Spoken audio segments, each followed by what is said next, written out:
نحمده ونصلي على رسوله الكريم أما بعد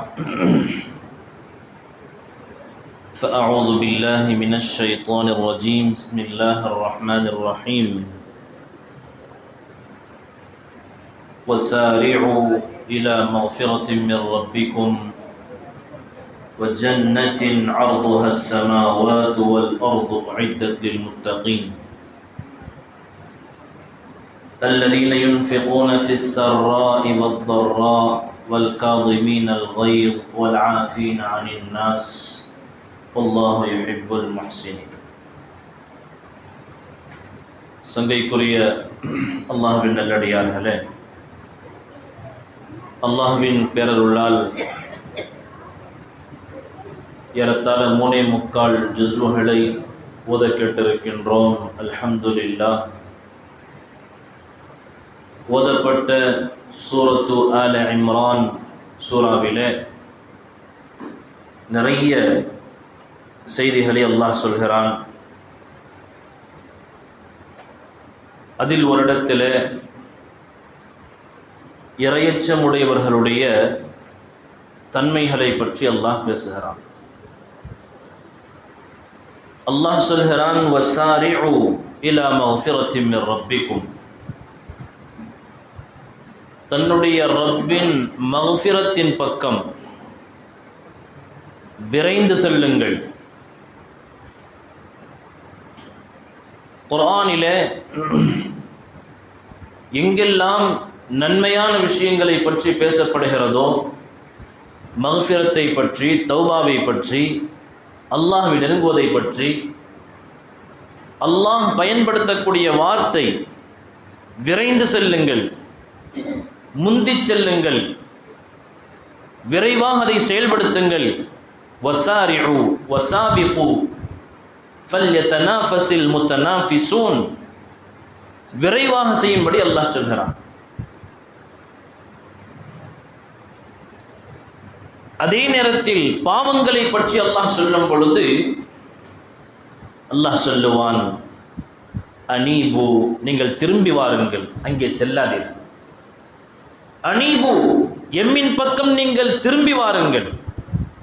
லஅல்லகும் துர்ஜஊன், நீங்கள் திரும்பி வர வேண்டும் என்பதற்காகத்தான் சில சோதனைகளை தந்திருக்கிறேன்.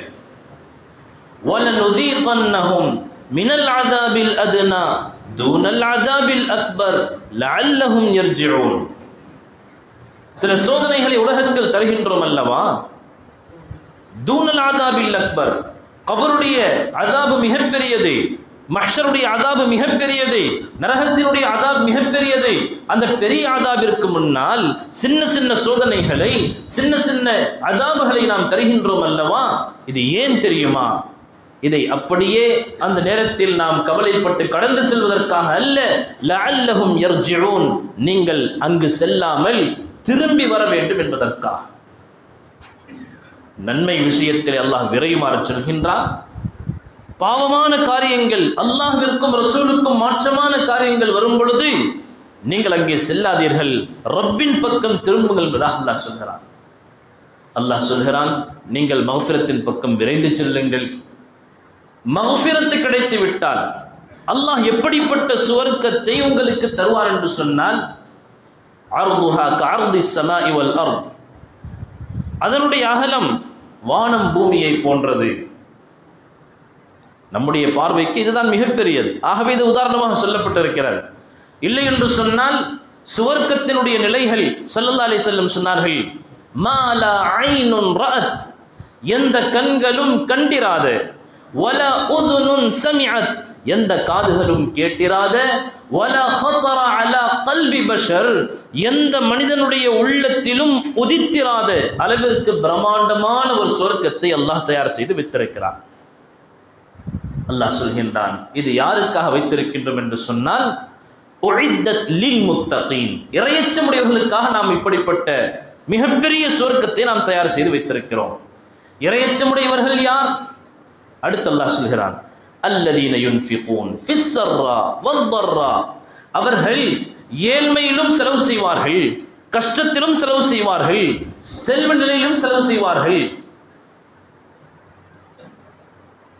இன்னொரு ஆயத்தில் அல்லாஹ் சொல்லும் பொழுது லியுன்ஃபிக் து சஅத்தின் மின் சஅத்தி, வசதியுடையவர்கள் தாராளமாக செலவு செய்யட்டும். வமன் குதிர அலைஹி ரிஸ்குஹு, யார் ஏழ்மையில் இருக்கின்றார்களோ, யார் சிரமத்தில் இருக்கின்றார்களோ, ஃபல்யுன்ஃபிக் மிம்மா ஆதாஹுல்லாஹ், அல்லாஹ் உங்களுக்கு கொடுத்தவற்றிலிருந்து கொஞ்சமாவது நீங்கள் கொடுங்கள். செல்வந்தர்கள் மட்டும்தான் தான தர்மங்கள் செய்ய வேண்டும் என்பதல்ல. ஃபிஸ்ஸர்ராஇ வத்தர்ரா, சந்தோஷத்திலும் கவலையிலும் செல்வ நிலையிலும் ஏழ்மையிலும் எல்லா நிலையிலும் அல்லாஹ்விற்காக கொடுக்க வேண்டும். அபூபக்கர் சித்தீக் ரலியல்லாஹு தஆலா அன்ஹு ஒரு நாள் 40,000 திர்ஹத்தை அல்லாஹ்விற்காக கொடுக்கின்றார். காலையில் பகல் நேரத்தில் 10,000, இரவு நேரத்தில் 10,000, ரகசியமாக 10,000, பகிரங்கமாக 10,000 திர்ஹம்கள், 40,000 திர்ஹம்கள். அல்லாஹ் ஆயத்தை இறக்குகிறான். நபியே, உங்களுக்கு மத்தியில் சிலர்கள் இருக்கின்றார்கள், அவர்கள் எப்படியெல்லாம் செலவு செய்கிறார் என்று சொன்னால், அல்லதீன யுன்ஃபிகூன அம்வாலஹும், அவர்கள் தங்களுடைய பொருளை செலவு செய்கின்றார்கள், பில்லைலி வன்னஹாரி, இரவிலும் பகலிலும், சிர்ரம் அலானியா, ரகசியமாகவும் பகிரங்கமாகவும். அவர்களுக்கு மகத்தான கூலி உண்டு. அவர்கள் உலகத்திலும் பயப்பட மாட்டார்கள், ஆখিরাவிலும் அவர்களுக்கு பயம் இருக்காது என்பதாக அல்லாஹ் சொல்கிறான். ஆக தாராளமாக செலவு செய்பவர்கள் என்பதாக தக்வா உடையவர்களுடைய முதல் தன்மை அல்லாஹ் சொல்லிவிட்டு அடுத்து அல்லாஹ் சொல்கிறான், வல் காதிமீனல் கைர், இறையச்சம் உடையவர்கள் யார் என்று சொன்னால், கோபத்தை அடக்கிக் கொள்ளுவார்கள், கோபத்தை விழுங்கிக் கொள்ளுவார்கள். இரண்டாவது தன்மை, ஸல்லல்லாஹு அலைஹி வஸல்லம் தங்களுடைய வாழ்நாள் முழுவதும் துன்யாவினுடைய விஷயத்திற்காக கோபப்பட்டதே கிடையாது. இன்னைக்கு எங்களுக்கு வருகின்ற கோபம் எல்லாம் துன்யாவுடைய விஷயத்திற்காக தான். அவருடைய பேசிட்டாரு, அவர் என்னை கண்ணியப்படுத்தல, எத்துணை சொத்து பிரச்சனைகள் எதுவாக இருக்கட்டும், எத்துணை கோபப்படக்கூடிய தருணங்களை நாம் சந்திக்கின்றோமோ அனைத்தும் துன்யாவுடைய விஷயத்திற்காகத்தான் கோபப்படுகிறோம். ஸல்லல்லாஹு அலைஹி வஸல்லம் ஒரு நாள் கூட துன்யாவுடைய விஷயத்திற்காக கோபப்பட்டதே கிடையாது. புகாரியிலே பதிவு செய்யப்பட்ட ரிவாயத், ஒரு சஹாபி வருகின்றார்கள், யா ரசூலல்லாஹ் ஔசினி, உபதேசம் செய்யுங்கள். ஸல்லல்லாஹு அலைஹி வஸல்லம் சொன்னார்கள், லா தக்லப், கோபப்படாதீர்கள். திரும்பவும் கேட்கின்றார், யா ரசூலல்லாஹ் இன்னும் அதிகமாக உபதேசம் செய்யுங்கள். நபி அவர்கள் அதே வார்த்தையை சொல்கின்றார்கள், லா தக்லப், கோபப்படாதீர்கள். மீண்டும் கேட்கின்றார், மூன்றாவது முறையும் ஸல்லல்லாஹு அலைஹி வஸல்லம் சொன்னார்கள், லா தக்லப், கோபப்படாதீர்கள். சங்கை மிக்கவர்களே, ரசூலுல்லாஹி ஸல்லல்லாஹு அலைஹி வஸல்லம் ஹதீஸ் ஷரீஃபிலே வழிமுறைகளை சொல்லித் தருகின்றார்கள். கோபம் என்பது உங்களை அடுத்தடுத்த கட்டத்திற்கு போகச் சொல்லும். உட்கார்ந்திருப்பவர் எழுந்திருக்கிறார், எழுந்திருத்து நின்றிருக்கக்கூடியவர் கையை ஓங்குகிறார், அடுத்த கட்டத்துக்கு விரைகின்றார். நபி அவர்கள் பின்னால் வருமாறு சொன்னார்கள், நின்று கொண்டிருக்கின்றீர்களா, உட்கார்ந்து விடுங்கள், உட்கார்ந்து இருக்கின்றீர்களா, படுத்து விடுங்கள். மேலும் சொன்னார்கள், உடனே அஊது பில்லாஹி மினஷ் ஷைத்தானிர் ரஜீம் ஓதிக்கொள்ளுங்கள். ஷைத்தான் உங்களுக்கு மத்தியில் கோபத்தை அதிகப்படுத்தி பிரச்சனைகள் ஏற்படுவதை அவன் விரும்புகிறான். உடனே ஷைத்தானை விட்டு பாதுகாப்பு தேடுங்கள் அல்லாஹ்விடத்திலே.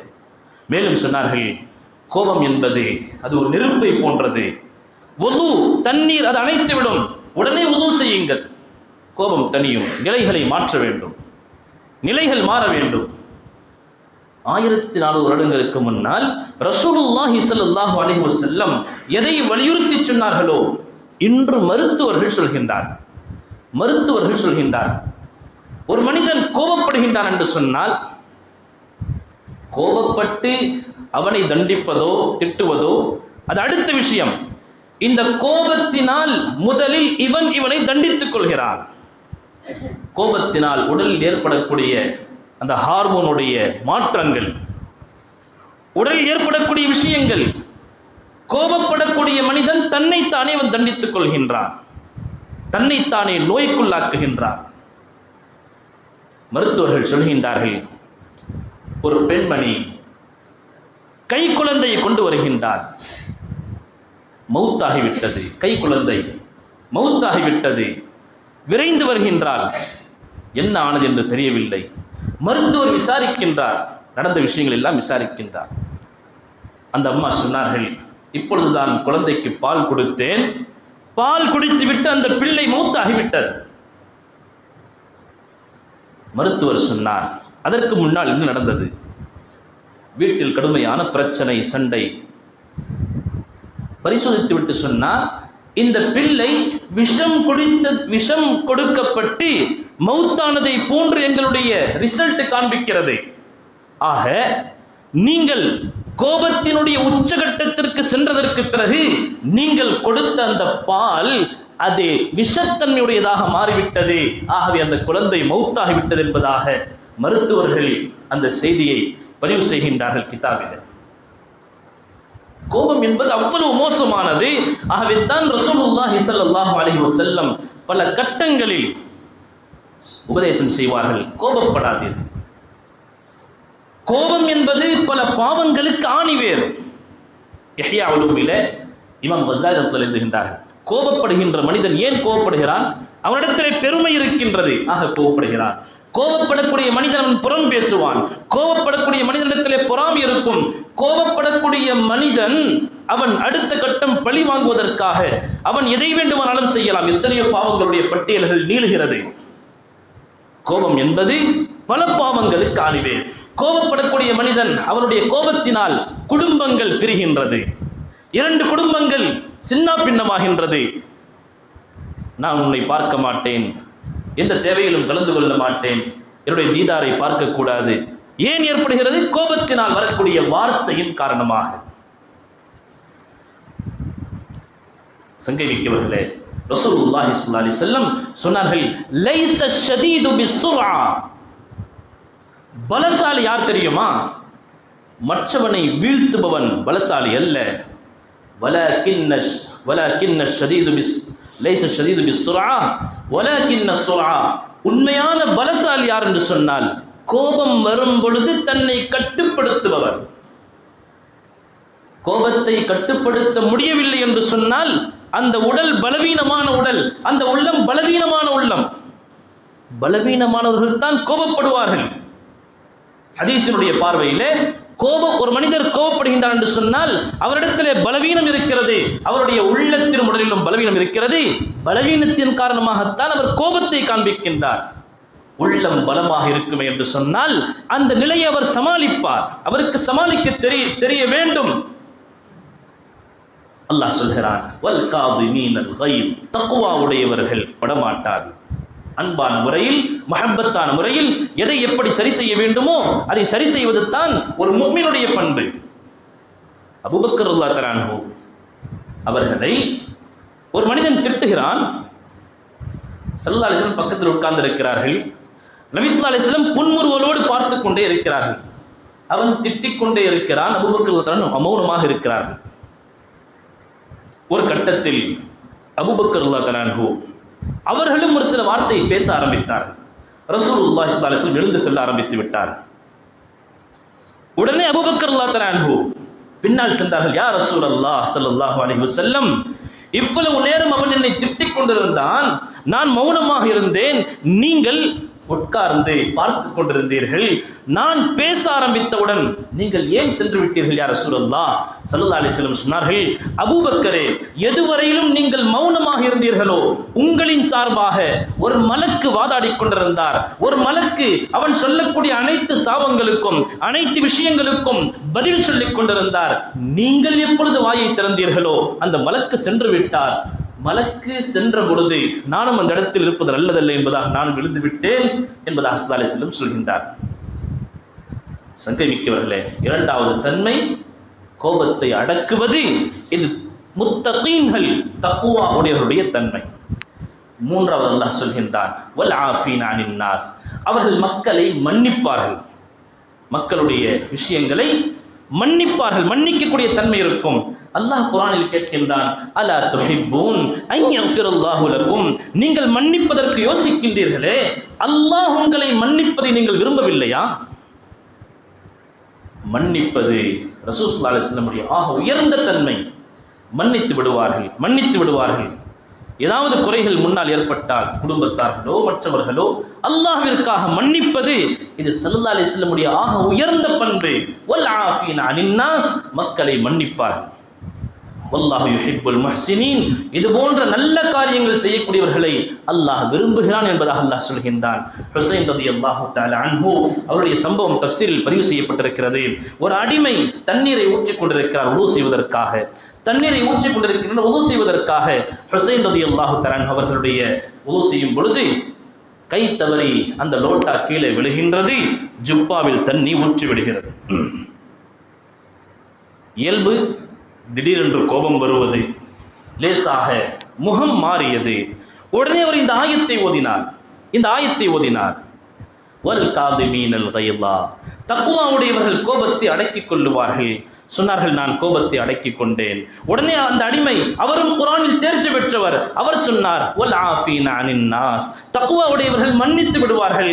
உடனே சொன்னார்கள் ஹுசைன் ரலியல்லாஹு தஆலா அன்ஹு, நான் உன்னை மன்னித்து விட்டேன்.